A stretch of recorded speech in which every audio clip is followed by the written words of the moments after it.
There are many reasons why the creeper might kill someone. Let's face it, it doesn't really need a reason, necessarily. It's a killer. It can eliminate anyone at any time. Originally, it was believed that it only killed to regenerate. Then we discovered from various characters that it can kill for something that it needs, wants, or likes. That really broadened the scope of possibility. Then it killed to protect itself by taking the station wagon couple to prevent help from coming. And then an even better example, it killed the creeper hunters because they were attacking it. The creeper does kill out of self-preservation, but does it ever kill for no other reason than to create fear in someone else it's hunting? The answer is yes. Can you think of an example? You saw it, but right now you don't remember it. But don't worry, we're here to refresh your memory.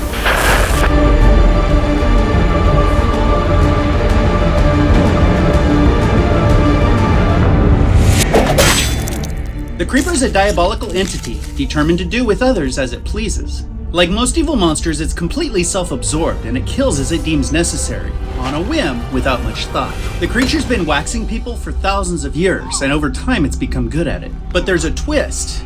It must scare its victims before it kills them in order to know if they have something it might like. And there are no lengths the creeper won't go to in order to acquire someone it wants. In other words, if it wants a target, it'll go after that target no matter what. In Jeepers Creepers, Giselle told the Jenners that one of them had something the creeper liked, and it wasn't going to stop coming after them until it knew which one. It's persistent and relentless in the pursuit of something it wants. In the first movie, the creeper did something very interesting, and it was the very first time we ever saw it kill. Trish and Derry were escorting two state troopers out to the old church to validate Derry's story. As they traveled, there was an impact on the roof of the state trooper's cruiser. Trooper Weston hopped out the passenger's window to have a look. The spectacle before her caused a panic. Paralysis was her only response, and she froze in place. What she was looking at couldn't have been happening, but that impossibility pulled her upward and tossed her onto the pavement below. Now, it's completely possible that Trooper Weston survived the fall, but she was removed to create a clear path to the subject the creeper really wanted. We shouldn't pass over this moment without making a notation. She could easily have died, and in that case, the creeper would have killed someone just to move him out of its way. And this shouldn't be counted as pointless or frivolous killing. On the contrary, it's very focused hunting, creating the environment that most likely wins the subject of desire. The creeper will stop at nothing to acquire someone it wants. But Trooper Weston isn't really the example we're looking for, because again, there's no evidence to suggest she was killed. Let's jump forward and examine a similar example.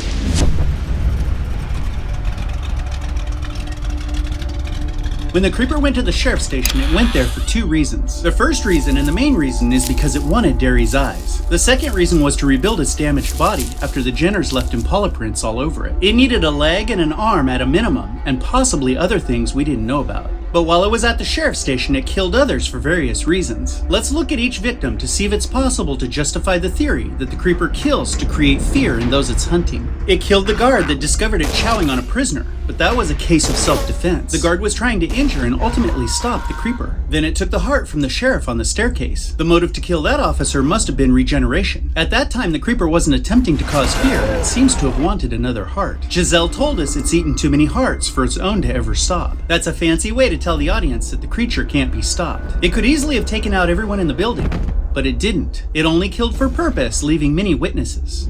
Why? Only certain things from certain people. It doesn't kill randomly, and there's only certain people it needs, and a few who get in the way. There isn't anyone who was killed at the sheriff's station to create fear in someone else. But what about at the cat lady's house?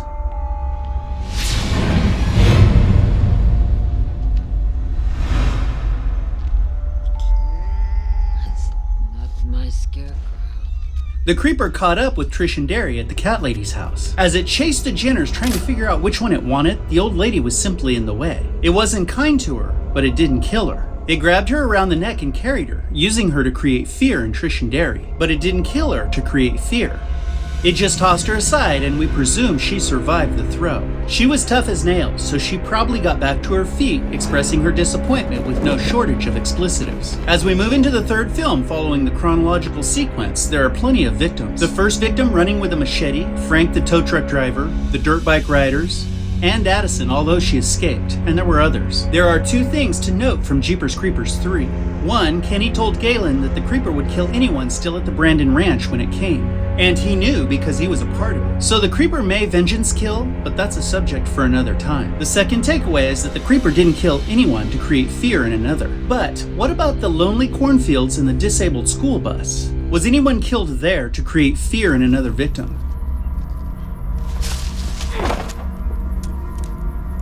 Billy was the first victim taken. He was actually taken on day 22, but his death cannot be chalked up to creating fear in another. If that was the Creeper's plan, it didn't work. Billy being taken caused a lot of hate in the older Taggarts. The Creeper identified and took those it wanted from the Bannon High School bus. It also bumped off the station wagon couple to keep them from tattletaling, alerting the authorities. And it took Jake because of his speed. But those victims weren't taken to create fear in someone else. It took 3 adults from the bus to eliminate them from the equation so it could freely hunt those it had come for, especially Double D. Were any of the adults taken to create fear? Probably not. Coach Hannah was taken silently, and Betty, the bus driver, was taken with only 1 witness. Jake saw her fly away. Those 2 were not taken to create fear, otherwise the Creeper would have made sure everyone saw them being taken. What about Coach Barnes? Was he taken to create fear in the remaining bus passengers? Maybe. He was taken at the door, and everyone saw. Many young passengers watched Barnes hanging on for dear life until he ultimately went for a ride. But there's no proof the coach was taken to create fear. As a matter of fact, it's more likely he was removed from the bus to further isolate the students. So the question still remains, did the Creeper kill anybody to create fear in someone else? In the beginning, we told you yes, and we actually told you where. The acute listeners have been patiently waiting to circle back around. But our trip was necessary to show that the Creeper killing for fear is a rare case, and it doesn't happen frequently. Let's go all the way back to the first kill. Not Trooper Weston, Trooper Gideon.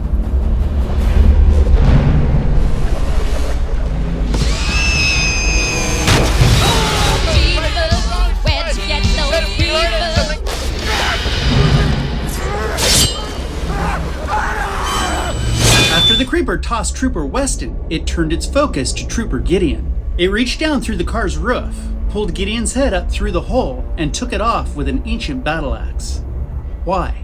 What the camera didn't show was the Creeper's accuracy as it hurled the head at the Jenner's car, causing them to slam on their brakes and panic once again. Everything happened exactly as the Creeper planned it. It jumped into the police cruiser through the open passenger window and traded places with Gideon's body, so fast that nobody saw it happen, including Trish and Derry. As Trish slammed on the brakes, so did the Creeper, and both cars screeched to a halt. The Creeper stepped out of the police cruiser, went directly over to the state trooper's severed head, and began eating the tongue, causing horrifying, traumatizing, and paralyzing fear in the siblings. So the question's still on the table.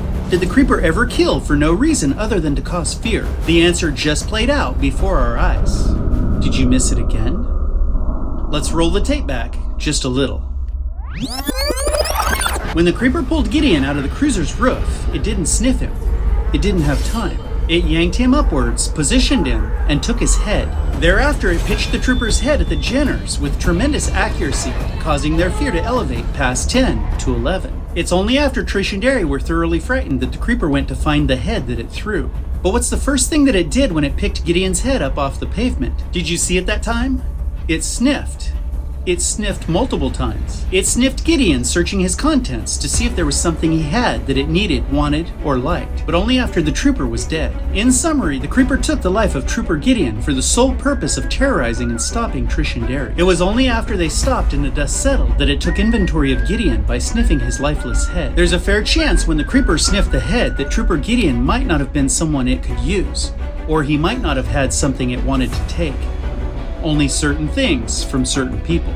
You be sure to let us know what you think about all of this in the comments below. Is there another instance where the Creeper's taken a life to scare someone else that we've missed?